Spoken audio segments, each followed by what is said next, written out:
Cuba ha valorizado la comunicación social como recurso estratégico de dirección y pilar esencial en la gestión estatal y gubernamental. Ejemplo de ello es la aprobación en 2018 de la política de comunicación social del Estado y el gobierno cubanos. Recientemente también se aprobó la Ley de Comunicación Social. ¿Cómo se transforma la prensa cubana en tiempos de redes sociales y campañas mediáticas? ¿Cómo se aplican en el país diferentes esquemas de gestión en la prensa? ¿En qué estado está el modelo de prensa pública del país a 60 años de la Unión de Periodistas de Cuba? Justamente sobre la prensa cubana y los nuevos modelos de gestión hablaremos hoy en Buen Cubano con mis invitados, el subdirector de medios digitales de Ideas Multimedios, Oscar Figueredo, bienvenido en Buen Cubano. Gracias. Y también el vicepresidente de la Unión de Periodistas de Cuba, Jorge Legañoa. Un placer. Un placer, encantado.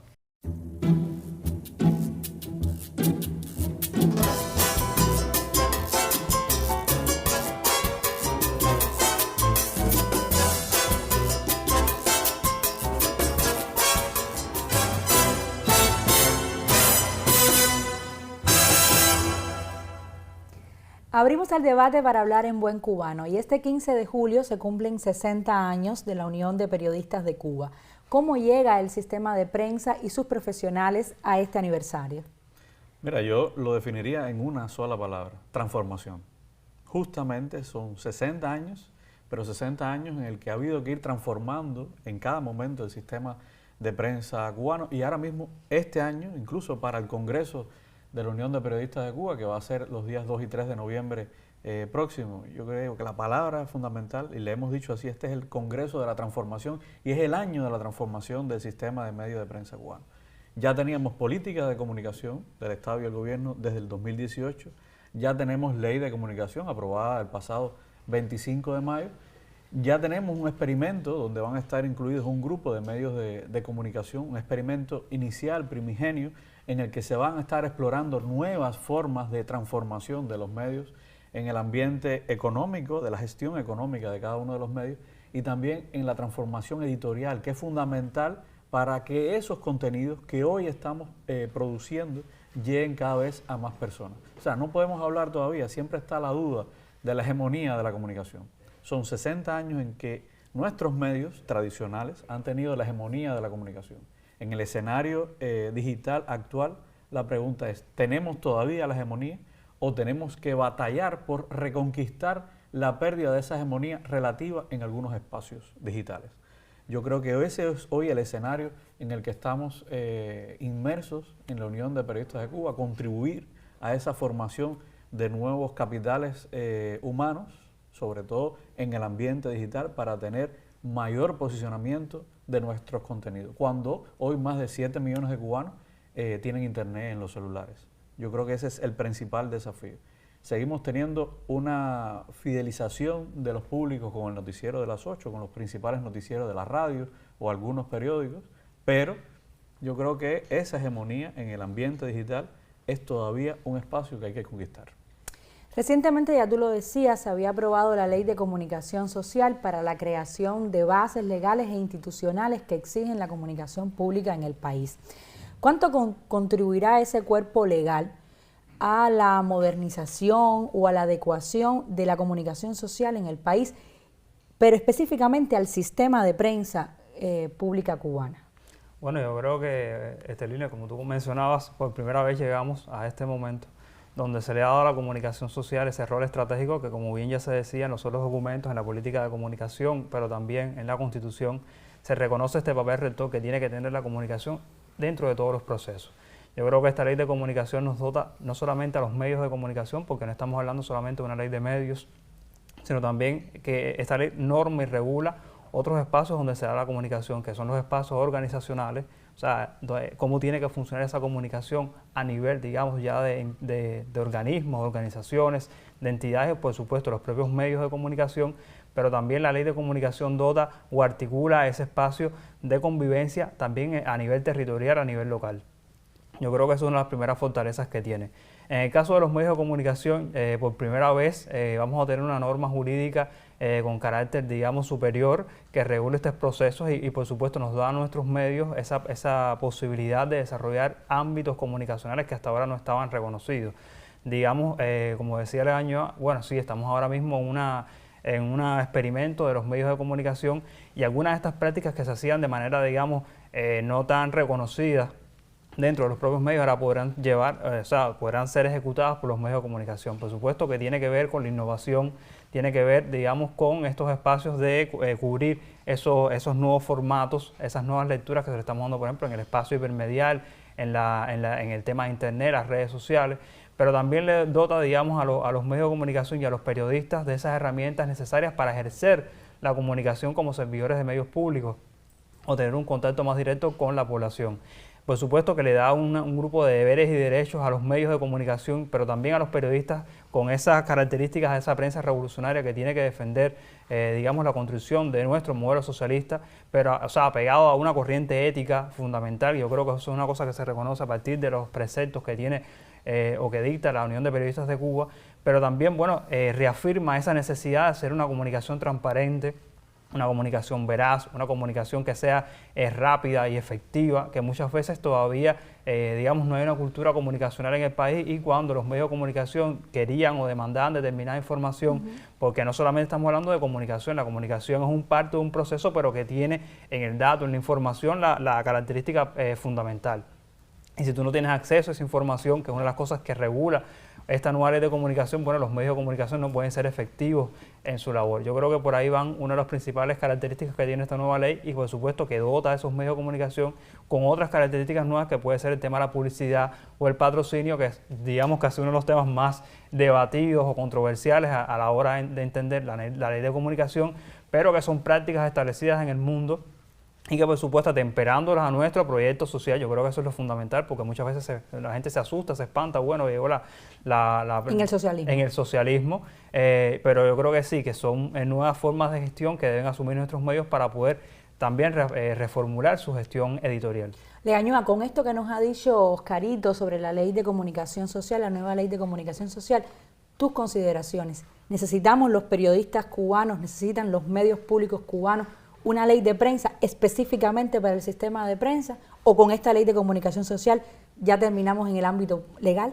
No, en el ámbito legal lo que tenemos hoy es un instrumento mucho más acabado, mucho más complejo y mucho más abarcador de la sociedad en su conjunto que el sistema de medios de prensa solamente. O sea, dentro de esta ley está el sistema de medios de comunicación, pero en realidad es una ley que abarca a toda la sociedad.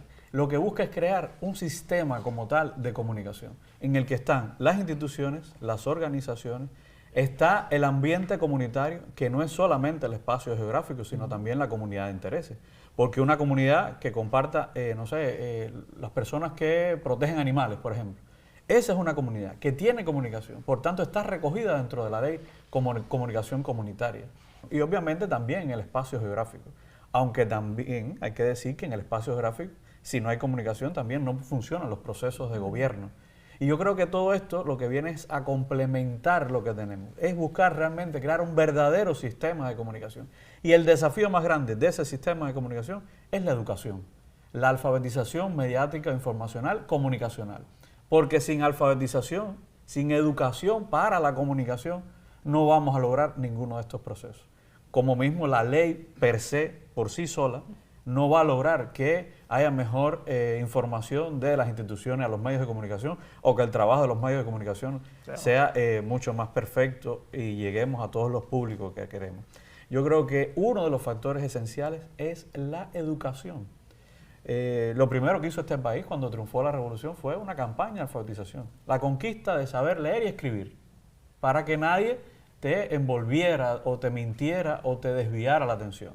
Hoy tenemos, y me aseguro así, más de 7 millones conectados a Internet a través de sus teléfonos celulares, pero tenemos más de 7 millones de analfabetos funcionales, porque no saben cómo funciona un algoritmo, no saben cómo te pueden manipular, no saben detectar qué es una noticia falsa.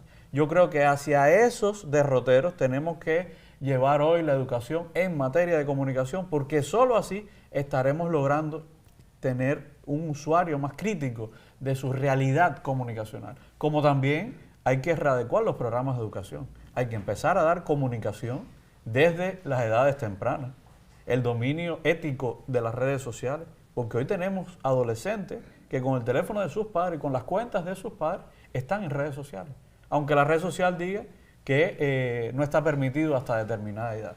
Y otro componente que me parece fundamental de la ley es que hay que verla como una ley de seguridad nacional, algo en lo que se insistió en la Asamblea Nacional, la doctora Rosa Miriam Elizalde, porque hoy tenemos más de 7 millones conectados a Internet, pero ¿sobre qué plataformas?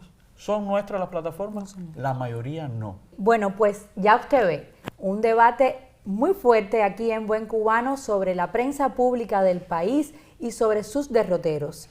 Siga con nosotros para que conozca más de este tema, siempre en Buen Cubano.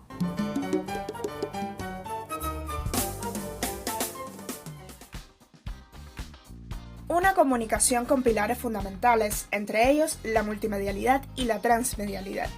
Cubavisión Internacional se convierte en ejemplo hoy de cómo lograr un vínculo efectivo con las audiencias a través de la participación de todo su equipo en rutinas productivas que se acerquen a la agenda mediática y la agenda pública. Un objetivo que solo se puede lograr con un trabajo continuo a favor de la creación y la inmediatez noticiosa. En estos tiempos es necesario salir más allá de la pantalla tradicional y convertirse en un periodista todoterreno porque lo exigen las dinámicas y el mundo hoy es realmente multimedial. Entonces para nosotros es un poco difícil porque estamos apegados a ese tradicional reporterismo que solo hacemos en la calle o para la pantalla tradicional, pero estas dinámicas nos imprimen un mayor completamiento desde el punto de vista de la práctica profesional y de nuestras competencias. En el caso nuestro tuvimos la experiencia de unas cápsulas que realizamos diariamente para darle cobertura al quinto Clásico Mundial de béisbol y tuvo una excelente acogida en las redes sociales, lo que nos da la medida de que se puede convertir uno en un periodista multimedial y tratar de acercarle el contenido a los diversos públicos de una manera amena y atractiva. Desde su equipo de redacción se trabaja una comunicación efectiva para la televisión tradicional, coberturas informativas, comentarios, producciones diversas de noticieros y programas informativos, así como un acercamiento a la realidad cubana para el público extranjero, forman parte de su parrilla de programación las 24 horas de cada uno de los 7 días de la semana. Por su parte, desde la redacción digital también se piensa y se cuenta Cuba para el público que sigue a este canal a través de redes sociales como Facebook, Twitter, Instagram o YouTube. Ser un medio multimedio, valga la redundancia, es ahora mismo uno de nuestros principales retos o nuestro principal reto como medio, porque la multimedialidad se va más allá de las redes sociales o de la pantalla tradicional. La multimedialidad es esa fusión entre las dos, ese sueño de las múltiples pantallas. Entonces, el objetivo principal ha sido crear contenido o buscar temas de contenido que tributen a estas dos pantallas, tanto a la televisiva como a nuestras redes sociales y que sean una sola, no sea un público de redes sociales o un público de televisión. Entonces, en eso hemos estado trabajando. Yo creo que cada día que pasa este acercamiento entre el periodismo tradicional y toda la información que se genera en las redes sociales, en el mundo multimedial, es necesario lograr esa relación y es indispensable para tratar de llevarle al público una información más amena, más precisa y sobre todo más dinámica. A partir de un pensamiento crítico, reuniones de pautas de contenido y el aporte de cada uno de los que forman parte de su equipo de trabajo, Cubavisión Internacional ha logrado consolidarse como uno de los medios de comunicación televisiva en el país más seguidos a través de las plataformas digitales y la pantalla tradicional. Aún queda mucho por hacer, pero el camino a convertirse en un medio con un nuevo modelo de prensa ya está asegurado desde los recursos humanos y la producción de contenidos, premisas que hoy defienden nuestros medios de comunicación en la mayor de las Antillas. Elena Godínez Dalmau, en Buen Cubano.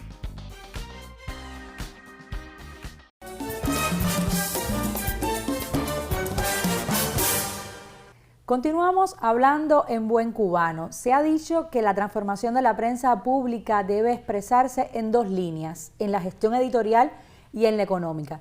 ¿Qué se ha hecho en este sentido, Oscarito? ¿Cómo lo están viviendo ustedes? Bueno, Lilian, nosotros desde hace unos cuantos años, mucho antes, yo creo que también se habla de esta propia transformación en los medios, a partir de la tesis de la doctora Rosamira Elizalde, que era la subdirectora nuestra en Cuba Debate. Nosotros comenzamos un grupo a partir de esta investigación, un grupo de cambios, sobre todo en el modelo editorial. Recuerdo que fue en el 2014 aquellas primeras ideas que teníamos y que ya implicaban también un grupo de cambios en el modelo de gestión económica. Eso no floreció en aquel momento, sin embargo nosotros nos llevamos esos preceptos, esos conceptos que eran necesarios para la transformación de nuestros medios. En el caso nuestro, tenemos la particularidad de que no somos un solo medio. Nosotros en Ideas Multimedios, que es como se llama nuestra entidad en la actualidad, tenemos ya no solamente la visión esa de multimedia, de ser multiplataformas, sino ser multimediales. Porque como bien conoces, tenemos a Cuba Debate como el principal medio digital en el país. También está la Mesa Redonda como espacio de televisivo, análisis informativo también de la televisión. El sitio Fidel Soldado de las Ideas, que es el de comandante en jefe. Pero también se han incorporado en los últimos años con Filo para la guerra mediática en las redes sociales y el programa Cuadrando la Caja, que es de este análisis desde el punto de vista económico. Para nosotros era necesario no solamente transformar este propio crecimiento ha sido fruto de esa transformación editorial, a partir de la necesidad que hay de incrementar o de tener una mayor relación con estos públicos y de cubrir determinados nichos de audiencia que no estaban en ese momento relacionados. Pero también es la necesidad de aprovechar mejor esos recursos humanos que teníamos y esto también ha hecho que todo eso se una a un nuevo concepto, una coordinación editorial que nos permite tener entonces una propia agenda editorial para todos los medios, luego con múltiples canales de salida, atendiendo a las plataformas a las que responde esto. También una de las principales transformaciones que tiene que ver con el modelo editorial es el tema de la innovación. O sea, para nosotros es muy importante el tema de la innovación de lo que está sucediendo en el mundo en materia de comunicación y en materia de periodismo. Uno tiene que apropiarse de todas esas formas de comunicación y eso se fue apropiando a partir de esta propia tema de la innovación en nuestros medios y poco a poco se fue transformando en materia editorial nuestros espacios. Y eso también tiene un reflejo en el modelo económico, porque para sostener todos estos medios de comunicación, aparte, somos medios públicos, que eso es lo primero que hay que mencionar, mantenemos el presupuesto del Estado como principal fuente de financiamiento, pero también hay que buscar otras maneras que nos permitan ese desarrollo, dar esos saltos tecnológicos y estar a la altura de lo que está sucediendo hoy. Y para eso, se midieron diferentes modelos que hay en el mundo, también de medios de izquierda, que también hay que decirlo, como puede ser La Jornada u otros, que también implican, por ejemplo, también el tema, por ejemplo, de la publicidad, del patrocinio, y cómo eso se puede tener como canales en los medios de comunicación. Por eso es que se crea Ideas Multimedia como entidad sombrilla, que es la que va a gestionar, por ejemplo, los espacios, la publicidad, el patrocinio u otras formas de asociación o otras formas económicas que podamos revertir, y los medios de comunicación quedan como esos canales. Hoy Cuba Debate no es la que gestiona la publicidad que está publicando hoy, sino que es Ideas Multimedia con su equipo de comunicación y marketing. Hay una cosa que hay que tener bien claro, para que un anunciante vaya a un espacio necesita audiencia y tú para mantener esa audiencia usted necesita ser crítico, profundo, mantener ese periodismo analítico y de información. Usted no puede mezclar las cosas y evidentemente ahí hay un factor ético, pero también un factor de organización dentro de las entidades mediáticas que deben tener en cuenta a la hora de formular este tipo de experimentos. Y una de las cosas que estamos haciendo hoy en Ideas Multimedia y que por supuesto será aplicable en dependencia de los tipos de modelos que se pongan cada medio en los otros medios que están en el experimento. Me parece muy bien, Oscarito, pero le año solo 16 medios en Cuba han iniciado este experimento. ¿Qué otras transformaciones se han llevado a cabo en otros medios que no están en este experimento? A ver, utilizar a 16 medios en el experimento inicial no significa que el resto esté relegado. De hecho, el experimento arranca con la dotación de algunos elementos tecnológicos que hemos logrado con donativos, etcétera, para ese grupo de medios. Pero en otros medios, en la medida que vaya avanzando el experimento, no vamos a esperar los resultados del experimento para ir implementando todos estos cambios en el resto del sistema de medios públicos. No, estamos hablando de que esta es la vanguardia, pero una vanguardia porque tiene profesionales bien capacitados, una vanguardia porque saben utilizar las herramientas tecnológicas, porque tienen capacidad y ancho de banda de internet para hacer transmisiones en vivo, etc. Y el resto de los medios lo que van a ir es poco a poco sumándose a diríamos, pelotón de vanguardia de la transformación del sistema de medios. Ahora vamos a una pausa. Usted sabe que puede contribuir con nosotros a nuestros debates de aquí de En Buen Cubano. Escríbanos un correo electrónico enbuencubano@icrt.cu, ahí le estaremos esperando. Siga con nosotros.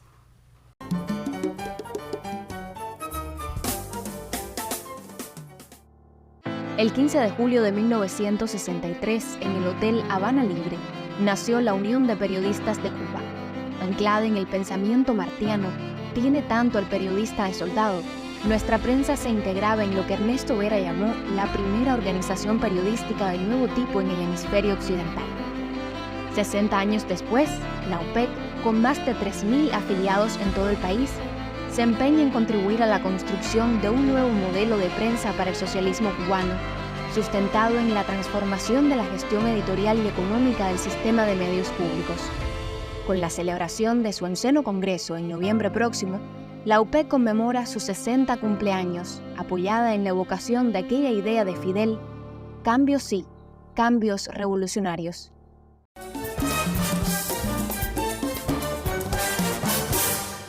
Seguimos hablando en Buen Cubano. Un tema relevante es la integración de los soportes tradicionales y digitales y cómo llegar a ese público joven que no está habituado a usar medios tradicionales, sino que va acá, a otra plataforma, a otra pantalla, y que incluso puede ver la pantalla de la televisión al mismo tiempo que ve la pantalla del celular.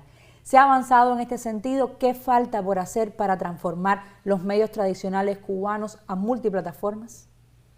Mira, yo empezaría por repensar esa relación de uso y consumo de los medios de comunicación. Hay un público joven que es cierto que nace con el celular en la mano, que tiene una facilidad para mover el dedo en la pantalla táctil, pero eso no quiere decir que esté condicionado también por el uso de los medios de comunicación que se hace en su hogar, que yo creo que es algo también. O sea, sus congéneres, las personas de su misma edad, en el aula, en la secundaria, en el pre, están con el teléfono en la mano, pero en sus casas también coexisten el padre, la madre, los abuelos, los hermanos y personas de diferentes grupos etarios. Por tanto, existe todavía esa hegemonía del noticiero, esa hegemonía de la televisión, ese ir a ver determinados espacios selectivamente, y refuerzo la palabra selectivamente porque de hecho te lo manifiestan así, que van selectivamente a buscar información. Pero eso no quiere decir que no consuman medios tradicionales. Ahora, la cuestión está en cómo los preparamos para estar en el ambiente digital sin que sean, diríamos que engañados por las transnacionales de la comunicación. Hoy las principales, no podemos ser ingenuos en entender que las principales campañas contra nuestro país, ya no solamente contra el Estado cubano, sino contra la sociedad, están en los ambientes digitales. En un discurso, en una narrativa de intoxicación que todo el tiempo lo que está es buscando deslegitimar el sistema de vida en nuestro país. Todo el tiempo lo que se está compartiendo en esas redes sociales es el morbo de una bronca, diríamos, en un lugar, de un hecho delictivo, el morbo de la crónica roja o amarillista que en Cuba se desterró. La matriz de Estado fallido. La matriz de Estado fallido y una matriz que había estado desterrada, esa crónica amarillista, roja, incluso rosa, que durante años preponderó en la comunicación y en la prensa capitalista. Aquí lo habíamos desterrado, pero ¿quién frena la avalancha de Internet? No hay forma. El secreto está en cómo educamos a esos actores digitales en Cuba hoy. Y ese es el desafío. O sea, no es tenerle miedo a Internet, no es tenerle miedo a la comunicación digital, es que ese ciudadano sea cada vez más crítico de ese entorno digital. ¿Y qué dice casi un nativo digital? Porque él es casi un nativo digital. Realmente, yo creo que lo primero que hay que hacer es estar en las plataformas donde están los jóvenes, donde está ese público que está consumiendo esa información. Tú puedes, bueno, en el caso nuestro, por ejemplo, en Cuba Debate somos nativos digitales, o sea, nosotros nunca hicimos la migración de un medio tradicional a un medio digital, nosotros nacimos en ese contexto totalmente digital y por supuesto nuestras rutinas siempre respondieron a esa función. Cuando las personas todavía hablaban, por ejemplo, en un periódico de las redacciones integradas, nosotros tampoco hicimos esa transición porque nosotros siempre acudimos a un sistema donde la redacción tenía que ser integrada, donde un periodista no puede ser, o sea, tiene que ser capaz de escribir de deporte, de economía, de cultura, de todo, porque la preparación y por la cantidad y por las dinámicas que tiene ese medio funciona así. Yo creo que lo primero que hay que estar en esas plataformas digitales y sobre todo readecuar ese contenido o esas formas de decir a cómo se está consumiendo hoy. O sea, no podemos pretender que el mismo discurso que teníamos hace unos cuantos años o lo que escribimos simplemente para un periódico es la misma forma en que lo vamos a hacer llegar a los medios digitales. ¿Por qué? Porque, por ejemplo, hay otras formas narrativas, hay otras formas de contar las cosas. Por ejemplo, está el caso de TikTok. Aquí en Cuba prácticamente ningún medio está en TikTok. Sin embargo, uno tiene que ser capaz de transmitir lo mismo que uno va a decir en una información normal en TikTok, que tiene, por supuesto, sus formas de decir y de hacer. Tiene un formato que no solamente es el formato que sea más cuadrado o rectangular a la hora de ponerlo en un celular, simplemente es cómo tú cuentas esa noticia o esa información o ese reportaje de investigación en estas nuevas plataformas. Una nueva narrativa, realmente. Exactamente, una nueva narrativa. Prensa pública y prensa del pueblo. ¿Cuánto gana Cuba con ese tipo de sistema, con este tipo de sistema de prensa pública? ¿Cuánto podrá ganar si se transforma, si se cumple esa palabra de este año, si se transforma a lo interno? ¿Y qué impacto tendrá en nuestra sociedad, en nuestros públicos? Bueno, yo creo que lo primero fundamental es rescatar un poco también en la hegemonía, si se puede decir, pero también yo creo que la confianza de las personas en sus medios públicos. No digo que la hayamos perdido totalmente, pues, porque sería renegarnos a nosotros mismos. Sin embargo, sabemos que con la irrupción de las nuevas tecnologías de la información y la comunicación, y sobre todo con estas nuevas narrativas y esta campaña mediática tan fuerte que se hace contra Cuba, porque es real, bueno, a veces las personas como que dicen, bueno, no, la información que estoy buscando no está en los medios de comunicación. Yo creo que en los últimos años se ha ganado en eso, o sea, se ha ganado en celeridad, se ha ganado en verificar la información de manera rápida, pero todavía no logramos eso en todos los escenarios. Yo creo que también tiene que pasar con una cosa que decía Leañoca, que es con el tema de esa alfabetización comunicacional, que pasa no solamente por las personas que hacen comunicación, sino por los responsables de dotar a los medios de esa información, que muchas veces uno va a un lugar y no encuentra la información, uno demanda esa información y no está. Y por supuesto que eso lacera el papel de los medios de comunicación masiva porque no tienen la información necesaria para dar. Entonces yo creo que, un poco para redondear esto, en realidad ganamos todos. O sea, gana el Estado y el gobierno, ganan las instituciones, pero gana también el pueblo si logramos un verdadero sistema de comunicación que pueda nuclear a los intereses tanto del Estado como del pueblo. Y sobre todo una prensa que tenga cada vez y se parezca cada vez al público al que está dirigido. Yo creo que ahí está mejor imagen. Hoy las narrativas en las redes sociales buscan reforzar el tema de la imagen, se comunican por símbolos, manitos, corazoncitos, es un lenguaje cada vez más de imágenes. La pregunta es, ¿somos hoy lo que predomina en nuestros medios? ¿Es un lenguaje más de textos o de imágenes? Ese es el secreto. Hay que ir más a lo que piden nuestros públicos con los contenidos que necesitamos. La posibilidad de que nuestros medios apliquen diferentes esquemas de gestión editorial y económica, cuyos primeros saldos los dejará la implementación de estos experimentos que hemos hablado, es una ventana abierta para un nuevo modelo de prensa pública en el socialismo a lo cubano. Su principal misión es lograr apuntalar con sólidos cimientos y fuertes horcones el consenso nacional en torno al proyecto político de la Revolución Cubana. Nos vemos la próxima semana, por supuesto, para seguir pensando la vida cotidiana de nuestro país desde un medio también en transformación, Cubavisión Internacional. Gracias por su compañía.